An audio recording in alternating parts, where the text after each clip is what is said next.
శ్రీమహాగణాధిపతయే నమః. సరస్వత్యై నమః. శ్రీగురుభ్యో నమః. హరి ఓం. లక్ష్మీనారాయణుని దివ్యచరణారవిందములకు శతసహస్ర కోటి ప్రణామములు సమర్పిస్తూ శ్రీదేవి వైభవమునందు అష్టలక్ష్మి అమ్మవారి యొక్క వైభవాన్ని తెలుసుకుంటూ ఉన్నాం. ఈ రోజున గజలక్ష్మి అమ్మవారు జయ జయ దుర్గతి నాశిని కామిని సర్వఫలప్రద శాస్త్రమయే. జయ జయ దుర్గతి నాశిని కామిని సర్వఫలప్రద శాస్త్రమయే. హరిహర బ్రహ్మ సుపూజిత సేవిత తాప నివారిణి పాదయుతే. రథ గజతురగ పదాతి సమావృత పరిజన మండిత లోకనుతే. జయ జయ హే మధుసూదన కామిని గజలక్ష్మి రూపేణ పాలయమాం. జయ జయ హే మధుసూదన కామిని గజలక్ష్మి రూపేణ పాలయమాం. క్షీరసాగరము నుండి ఆవిర్భవించినటువంటి శ్రీమన్మహాలక్ష్మి, ఆ మహాలక్ష్మికి భద్ర గజాలు భక్తితో సేవిస్తూ ఉంటాయి. లక్ష్మీదేవిని కనుక మనం చూసినట్లయితే లక్ష్మీదేవికి ఇరువైపున 2 ఏనుగులు ఉంటాయి. దేనికి? ఆ ఏనుగులు ఆ పాలను తీసుకొని అమ్మవారికి అభిషేకం చేస్తూ ఉంటాయి. ఇది లక్ష్మీదేవి యొక్క దివ్య వైభవం. ఆ విశేషాలు మీకు ఈ రోజున తెలియజేయడం జరుగుతుంది. భద్రగజాలు భక్తితో సేవిస్తూ ఉంటాయి. దిగ్గజాలు తల్లికి సకల తీర్థములలో ఉన్నటువంటి జలములన్నీ తీసుకొని వచ్చి అమ్మవారికి అభిషేకం చేసేటువంటి పుణ్య దివ్య మహోన్నతమైనటువంటి దృశ్యమే అదిగో ఏనుగులతో అత్యద్భుతమైనటువంటి రీతితో అమ్మవారికి అభిషేకం జరుగుతూ ఉంటుంది. ఇదే చిత్రపటాలలో మనం చూస్తూ ఉంటాం. లక్ష్మీదేవి మధ్యలో ఉండగా అటు ఇటు అత్యద్భుత శక్తివంతమైనటువంటి ఏనుగులు అమ్మవారికి అభిషేకం చేసే సుందర దృశ్యాన్ని చూడండి. అమ్మవారికి ఏనుగులు సమస్తమైనటువంటి సకల తీర్థములలో ఆ దిగ్గజాలు ఆ తల్లికి పవిత్రమైనటువంటి జలములతో అభిషేకం చేస్తూ ఉంటాయి. క్షీరాబ్ధి కన్యగా అవతరించినటువంటి తల్లిని, శ్రీ మహాలక్ష్మిని దిగ్గజాలు సేవించి అందుకునేటువంటి వేళలలో ఆమెను గజలక్ష్మి అని పిలుస్తారు. దిగ్గజాలు తీసుకొని వచ్చేటువంటి ఆ అభిషేక జలాలతో ఆమెను అభిషేకం చేస్తూ ఉంటే చివరకు పాల సముద్రంలో ఉన్నటువంటి పాలను కూడా తీసుకొని వచ్చి అమ్మవారికి తమ తొండములతో అభిషేకం చేస్తూ ఉంటే ఆమెను గజలక్ష్మి అంటారు. బొమ్మెర పోతన తన భాగవతంలో పండిత సూక్తులతోడుతా పండితులు పలుకుతూ ఉన్నారు. హిరణ్యవర్ణాం హరిణీం సువర్ణ రజతస్రజాం. పండిత సూక్తులు తోడుత తుండంబులు సాచి తీర్థతోయములెల్లన్. మహాపండితులందరూ వేదమంత్రములు పలుకుతున్నారు. ఓం మహాలక్ష్మై చ విద్మహే, దివ్యమైనటువంటి అమ్మని నారాయణాయ విద్మహే వాసుదేవాయ ధీమహి తన్నో విష్ణు ప్రచోదయాత్. మహాలక్ష్మీ చ విద్మహే విష్ణుపత్నీ చ ధీమహి తన్నో లక్ష్మీ ప్రచోదయాత్. అమ్మవారికి అలా మహాపండితులందరూ పండిత సూక్తులతోడుత తుండంబులు సాచి తీర్థతోయములెల్లన్. గుండంబుల ముంచి దిగ్వేదండంబులు జలకమార్చే తరుణీమణికిన్. ఆ నదులలో ఉన్నటువంటి ఆ నీటిని అలా తుండము నిండా తీసుకొని వేద పండితులు వేదనాదము మారుబురుగుతూ ఉండగా ఆ అమ్మవారికి క్షీరాబ్ధి కన్యకు అభిషేకం చేస్తున్నవట ఆ ఏనుగులు. ఇది భాగవతంలో అత్యంత సుందరంగా మహానుభావుడైనటువంటి సహజ పాండిత్యుడు పోతన మహాకవి వర్ణించింది. పండిత సూక్తులతోడుత తుండంబులు సాచి తీర్థతోయములెల్లన్. గుండంబుల ముంచి దిగ్వేదండంబులు జలకములార్చే తరుణీమణికిన్. గజాలు అమ్మవారిని సేవిస్తూ ఉంటాయి. ఆ తల్లిని గజలక్ష్మి అని పిలుస్తారు. ఇది ఈనాడు మనం చెప్పుకుంటున్న దేవీ వైభవంలో అష్టలక్ష్మి అమ్మవారి వైభవంలో గజలక్ష్మి. మనం ఆరాధించేటువంటి ఆంతర్యం ఏమిటి? ఇప్పుడు ఈ దివ్యమైనటువంటి దృశ్యాన్ని చూస్తున్నటువంటి దీనిలో ఉన్నటువంటి ఆంతర్యం ఏమిటి అని జ్ఞానంతో ఆలోచిస్తే ఈ శ్లోక ప్రారంభంలో ఒకటి ఉన్నది. జయ జయ హే దుర్గతి నాశిని కామిని సర్వఫలప్రద శాస్త్రమయే. దుర్గతి నాశిని. అంతేకాదు ఇంకొక విశేషం ఉన్నది. హరిహర బ్రహ్మ సుపూజిత సేవిత తాప నివారిణి పాదయుతే. దుర్గతి నాశిని, తాప నివారిణి అని కూడా ఉన్నది. దుర్గతి అంటే చెడు భావాలు, చెడు ఆలోచనలు, మనకు అనేకమైనటువంటి దుశ్శకునాలు, చెడు ఆలోచనలు, దరిద్రం ఇవన్నీ కూడా పోగొట్టేటువంటిది. మనం కష్టాలు కలిగినప్పుడు తాపం చెందుతాం. అసలు తాపత్రయములు అని ఉంటాయి వేదాంతంలో. ఆది దైవిక, ఆధ్యాత్మిక, ఆది భౌతికములు. ఇవి కాక హృదయములో మంటలతో అనేక ఆవేదనలు చెందుతున్నటువంటి మనకు ఆ తాపములన్నీ పోగొట్టి చల్లదనాన్ని కలిగించేటువంటిది. దుర్గతిని దూరము చేసి తాపములను హరించి మనకు అంతులేనటువంటి ప్రశాంతత కలిగించేటువంటిదే ఈ అమ్మవారి యొక్క దివ్యమైనటువంటి గజలక్ష్మి. మనస్సుకు ప్రశాంతి లభించాలి. శాంతియే గొప్పది. ఈ శాంతి ఎక్కడి నుంచి వస్తుంది? అశాంతి ఎలా తొలగిపోతుంది? అశాంతి తొలగి శాంతి కావాలి అంటే ఏం చెయ్యాలి? అశాంతికి కారణమైనటువంటివి ఏమిటో మనం ఆలోచించాలి.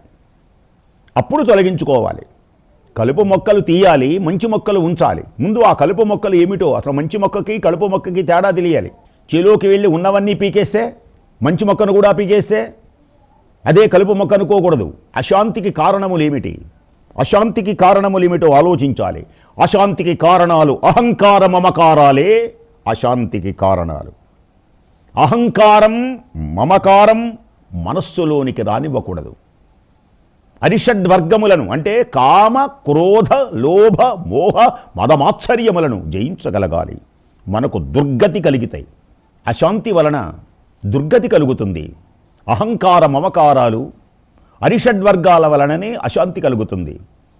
తాపాన్ని రగిలిస్తాయి. అలాంటి అహంకారాదులు తొలగించి మనకు ఆత్మానందమును కలిగిస్తుంది గజలక్ష్మి. అందుచేతనే ప్రతి ఇంటిలో లక్ష్మీదేవికి అటూ ఇటూ ఏనుగులు ఉండాలి. గుర్తుపెట్టుకోండి. లక్ష్మీదేవి ఉండడమే కాదు, ఆ లక్ష్మీదేవికి అటూ ఇటూ ఏనుగులు ఉండాలి. ఏనుగు ఆరాధిస్తూ ఉంటుంది. ఏనుగులు దేనికని ఏనుగులు ఆరాధిస్తున్నాయి? ఏనుగు తపోగుణానికి ప్రతీక, అహంకారానికి ప్రతీక. తమోగుణమునకు గుర్తుగా ఏనుగు నల్లగా ఉంటుంది. నల్లనైనటువంటి ఏనుగులు లక్ష్మీదేవిని అర్చిస్తూ ఉన్నాయి. అంటే అహంకార మమకారములు, ఈ చిత్త వికారములు ఆ తల్లి అనుగ్రహంతో కరిగిపోతాయి అని అర్థం. ఎవడైతే అహంకార మమకారాలతో అరిషడ్వర్గాలతో ఉంటాడో అతడికి అశాంతి ఉంటుంది కనుక, అశాంతి వలన జీవితము నాశనమైపోతుంది కనుక, శాంతి వలనే సౌఖ్యం కలుగుతుంది కనుక మనం అమ్మవారిని సేవించాలి ఏనుగులలాగా. ఉదాహరణకి భాగవతం ఉన్నది. భాగవతంలో గజేంద్ర మోక్ష కథ ప్రతి వ్యక్తి వినాలి.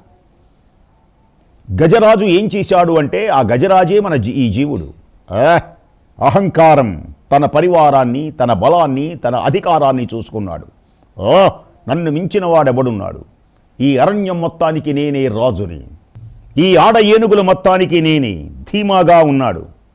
అహంకరించి చివరకు ఆ అహంకారం తొలగిపోయింది. బలము క్షీణించింది. ఇలా ఒక్కింతయులేదు ధైర్యము విలోలంబయ్యే ప్రాణంబులుంఠావు దప్పెను మూర్ఛ వచ్చే తనువుండస్యన్ శ్రమంబయ్యడిన్ రావే ఈశ్వరా నీవే తప్పని తప్పరం వెరుగా మన్నింపదగున్ దీనునిన్ నీవే తప్పని పరం వెరుగా మన్నింపందగుందీను నిన్ రావే ఈశ్వర కావవే వరద సంరక్షింపు భద్రాత్మక. గజేంద్రుడు మొరబెట్టుకున్నాడు. గజేంద్ర మోక్ష కథలో ఉంటుంది. అహంకారాన్ని పూర్తిగా వదిలాడు. అంతకుముందు అహంకారపూరితుడై ఈ పరివారము, ఈ అధికారము నిత్యము సత్యమని భావించి చివరకు అహంకారము కాదు తొలగించుకొని శరణాగతుడై ఎప్పుడైతే అహంకారమును వీడి దైవాన్ని ప్రార్థించాడో, సంపూర్ణమైనటువంటి శరణాగతి పొందాడో, అప్పుడు ఆ మొసలి పట్టు నుండి విడబడిపోయినాడు. భగవంతుడు ఆయనే పరుగు పరుగున వచ్చి రక్షించాడు. అహంకారము లేనటువంటి ఆరాధనే దైవానికి ప్రీతిపాత్రం. ఆరాధన యొక్క ఫలితం, ఆరాధించవలసినటువంటి దాని ఫలితం ఏమిటి అంటే అహంకార రహితమైనటువంటి మీలో అహంకారాన్ని తొలగించుకున్నప్పుడు, ఆ మమకారాలు తొలగించుకున్నప్పుడు ప్రశాంతమైనటువంటి చిత్తం నీలో ప్రవేశిస్తుంది అనేటువంటి విశేషాన్నే ఆ దిగ్గజాలు బోధిస్తాయి. దిగ్గజాలు ఏం చేసినాయి? అమ్మా, నీవు తప్ప ఈ లోకమును కాపాడగలిగినటువంటి వారు ఎవ్వరూ లేరని అహంకార మమకారములను అరిషడ్వర్గములను జయించి అమ్మవారికి అభిషేకం చేసినవి. ఇలాంటి ప్రబోధాన్నే ఆ దిగ్గజాలు చేసినవి అని మనం భావించినప్పుడు ఆమె గజలక్ష్మిగా మనం ఆరాధిస్తూ ఉన్నాం. బలిచక్రవర్తి కూడా అహంకారాన్ని చెందాడు. తనకు తాను దైవానికి సమర్పించుకోవడం ద్వారా ఆ అహంకారం తొలగిపోయింది. బలిచక్రవర్తి కూడా పరమేశ్వరుని, ఆ నారాయణుని దానమిచ్చి అహంకారాన్ని తొలగించుకొని చివరకు చిరంజీవి అయినాడు. మూడవ పాదాన్ని తన తల మీద కాదు అహంకారం మీద ఉంచమన్నాడు. అహంకారం తల అన్నమాట. ఎరా తల పొగరెక్కిందా తల్లో అంటాం. పొగరు తల్లో ఉంటుంది. ఆ తల మీద గనక పాదం గనక మోపితే ఆ అహంకారం తొలగిపోతుంది. అందుకని తల మీద పెట్టాడు. దేనికని మనం తల ఉంచి పాదాభివందనం చేయాలి అంటే ఇక్కడ ఉన్నటువంటి అహంకారాన్ని అక్కడ పెట్టేస్తామన్నమాట. అందుకని సాష్టాంగ నమస్కారాలు చేయమంటారు. పాదాక్రాంతం మహత్తరమైనటువంటి సత్యాలు మనకు గోచరమవుతాయి. అందుచేతనే శ్రీదేవి వైభవాన్ని వినాలి. ప్రతిరోజు మనం వింటున్నాం. ఎన్ని జ్ఞాన విశేషాలు మనం తెలుసుకుంటున్నాం. జాగ్రత్తగా గనక మనం విన్నట్లయితే అత్యద్భుత ఆనందకరమైనటువంటి ఆదిలక్ష్మి. గజాంతమైశ్వర్యం సంప్రదాయం ఉంటుంది. మానవుడి యొక్క కోరుకునేటువంటి సంపదలని పెరిగి పెరిగి పెరిగి పెరిగి వాహన సంపద గజం, ఏనుగులు ఎక్కువ ఎక్కడ ఉంటే అక్కడ బాగా ఐశ్వర్యం ఉన్నది అని అర్థం. ఏనుగులు. అందుచేతనే గజలక్ష్మి. మనం కూడా సన్మానాలు పొందుతారు. ఒక దండ వేస్తారు సన్మానం, శాలువా వేస్తారు సన్మానం, కారులో తీసుకువెళ్తారు సన్మానం, రథం మీద ఎక్కిస్తారు సన్మానం. ఏనుగు మీద ఎక్కిస్తే గజారోహణ బిరుదాంకితుడు. ఏనుగు నెక్కినాము, ఏనుగు నెక్కినాము, బుధవర్గము మ్రొక్కగా నిక్కినాము అంటారు తిరుపతి వెంకట కవులు. మేము ఏనుగు ఎక్కి అందరూ నమస్కారం చేస్తుంటే ఆహా మమ్మల్ని చూడండి అని మేము కొంచెం పొంగిపోయినాం అంటారు వాళ్ళు. అంటే ఏనుగు కూడా గజం ఐశ్వర్యానికి సంకేతం. గజం ఐశ్వర్యాలలో శ్రేష్టమైనటువంటిది గజం. సకల శ్రేష్టమైనటువంటి సకల ఐశ్వర్యములు శక్తి స్వరూపిణైనటువంటి గజంలో అమ్మవారు గజలక్ష్మిగా అనుగ్రహిస్తుంది. అంటే గా జం, గా జం, గా కొంచెం గ్యాప్ ఇచ్చి జం అనండి. తాత్విక రహస్యాన్ని చెబుతాను వినండి. గా గమనశీలమైనటువంటి జడప్రాయమైనటువంటి లక్షణం గజం అని అర్థం. దీనిని తిరగవేస్తే జగం, గజమే జగమే అన్నమాట. గజాలు అమ్మవారిని సేవిస్తూ ఉన్నాయంటే సంస్కృతంలో ఒక అలవాటు ఉంటుంది, వెనక నుంచి మాట్లాడడం. హంస అన్నాం అనుకోండి సోహం అంటాం, సింహం అన్నాం అనుకోండి హింస. కొన్ని కొన్ని అనులోమ విలోమములు ఒక్కొక్క పదానికి మనకు మంత్రశాస్త్రంలో కూడా చెప్తారు. అనులోమ విలోమములు అంటే గజము సేవిస్తున్నది అంటే ఇప్పుడు మహాభారతానికి జయం అని పేరు. జ య జ తిరగవేస్తే జయం. అదొక విశేషం చెప్తాం, భారతం చెప్పినప్పుడు చెబుదాం. జయం అనే పదం ఎందుకు వచ్చిందో, ఎలా మాట్లాడారు, ఎందుకని వచ్చింది. ఇక్కడ కూడా గజము కాస్త జగం, సమస్తమైనటువంటి జగములన్నీ అమ్మవారిని సేవిస్తున్నాయి అని అర్థం. గజలక్ష్మి అంటే. ఆరాధ్య పరమాశక్తి సర్వైరపి సురాసురై. ఇది దేవీ భాగవతం. అంటే సమస్తమైనటువంటి దేవతా సమూహమందరూ కూడా అమ్మవారిని సేవిస్తూ ఉన్నారు. పరాశక్తిని ధిక్ ధిక్ ధిక్ ధిక్ చ తజ్జన్మయో న పూజయతే శివాం. తల్లిని పూజింపలేనటువంటి వారికి జన్మ ముమ్మాటికి వ్యర్థం. లక్ష్మీదేవిని ఆరాధించినటువంటి వాడి జన్మ వృధా. లక్ష్మీ అనుగ్రహాన్ని పొందనటువంటి వ్యక్తి యొక్క జన్మ వృధా. అన్ని పుణ్యక్షేత్రాలు ఆగమశాస్త్రాలలో ఆలయ మర్యాదలను అనుసరించి బ్రహ్మోత్సవాలు నిర్వహిస్తూ ఉంటారు. ఈ బ్రహ్మోత్సవాలలో వాహన సేవలను ఉంటాయి. బ్రహ్మోత్సవాలలో ఏ బ్రహ్మోత్సవాలైనా ఈ ఉత్సవాలలో ఒకనాడు తప్పనిసరిగా గజవాహనం పైన ఊరేగించేటువంటి ఒక సంప్రదాయం ఉన్నది. మనకు వెంకటేశ్వర స్వామి వారు, అలాగే రకరకాలైనటువంటి ఏ స్వామివారైనా ఈ వాహన సేవలలో హనుమత్ సేవని, గరుడ సేవని. ఇప్పుడు వెంకటేశ్వర స్వామి వారు ఉన్నారు. తిరువీతుల మెరసే నీ దేవదేవుడు, గరిమల మించిన సింగారములతో తిరువీతుల మెరసే నీ దేవదేవుడు, తిరుదండలపై నేగే దేవుడిదే తొలినాడు, సిరులా రెండవ నాడు శేషుని మీద. తిరుదండలపై నేగే దేవుడిదే తొలినాడు, సిరులా రెండవ నాడు శేషుని మీద. మురిసేనా మూడవ నాడు ముత్యాల పందిరి కింద, పురినాలుగో నాడు పువ్వు కోవెలలోన, తిరువీధుల మెరసే నీ దేవదేవుడు. ఈ దివ్యమైనటువంటి వాహనములలో గజ వాహన సేవ. గజం ఇందాక చెప్పుకున్నామే మనం, జీవుల యొక్క అహంకారానికి ప్రతీక. ఆ ప్రవృత్తిని ఒదిగిపోయి అహంకారాన్ని తొలగించుకొని నీవే తప్ప నితప్పరం వెరుగ మన్నింపందగుందీను నిన్. నీవు తప్ప నాకు గతి లేదు అని సర్వస్య శరణాగతి, సర్వస్య శరణాగతి. ఎవరైతే అలా అనుకుంటారో, అలా అహంకారాన్ని అణుచుకొని అహంకారాన్ని ప్రక్కకొనెట్టి పోగొట్టుకున్నటువంటి జీవుడే స్వామికి వాహనంగా మారినటువంటి గజం. అంటే అహంకారాన్ని తొలగించుకోవాలి. అలాంటి గజాలను సేవించుకునేటువంటి అమ్మ ఆ దివ్యమైనటువంటి తన్ను సేవించినటువంటి వారికి అహంకారరహితమైనటువంటి ప్రశాంత స్థితిని అమ్మవారు కలిగిస్తుంది.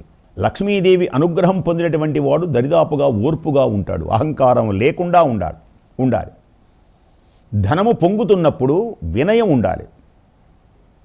ఆ వినయమే గజలక్ష్మి అంటే.